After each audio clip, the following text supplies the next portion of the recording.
বেটা দুই ভাই আমরা শ্বশুর বাড়ি যাই, আয় আয় আয় সাবধানে আয়। বাপ বেটা দুই ভাই আমরা চুপচাপ হাঁটতে পারো না? শ্বশুর বাড়ি যাই, ফুর্তিতে গান গাইতেছি, শ্বশুর বাড়ি যাওয়ার ফুর্তি। হাতে তো কিছু নাই।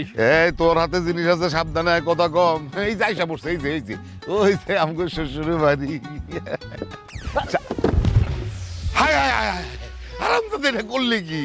তুই কি আমার শ্বশুর বাড়ি যাওয়া বন্ধ করবি? হ্যাঁ, আমার এত স্বাদের শাকসবজি সব ভেঙে লাইছস, আমি শ্বশুর বাড়ি যাবো কেমনে? সত্যি করে বলো তো, তুমি কি আসলে আমার বাবা নাকি অন্য কেউ? হারাম দাদা, এটা কি করছ তুই? হ্যাঁ, ফাজিল জানি কত করে একখানে থাপড়ে দাঁত ফেলাই দেবো। এই মালপত্র যে ফেলাইছস এগুলি কে তুলবো? তোর বাপে তুলবো? আমি তো উঠাইতে পারবো না, কারণ তুমি তো আমার বাপ না, তুমি হলো আমার শত্রু। আমি যে পড়ে গেছি, তুমি তো একবার জিজ্ঞাসা করলা না, বাবা তোর কি হাত পায়ে তুই ব্যথা ব্যথা পাইছস কিনা? তুমি আসো কি নিয়া? তোমার ডাটা ভেঙে গেছে কিনা? তোমার মূলা ভেঙে গেছে কিনা? তোমার শাক ভেঙে গেছে কিনা? মিষ্টি তো ভাঙে না, চ্যাপ্টা হয়ে যায়, এর জন্য মিষ্টির কথাটা জিজ্ঞাসা করো নাই। একদম ঠিক করছি যেটা করছি। ফাজিল পোলা, বাপের লগে শ্বশুর বাড়ি যাও তো নিজের পকেট থেকে তো কিছু কিনা নিয়ে যাও না, বুঝবা কেমনে তুমি? ওরে বাবা রে, তুমি মনে হয় তোমার শ্বশুর বাড়িতে একদম বড় বড় হাঙ্গর মাছ নিয়ে গেছিলা।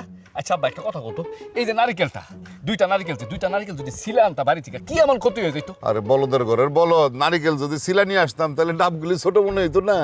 আমি যদি শুধু একবার জানতাম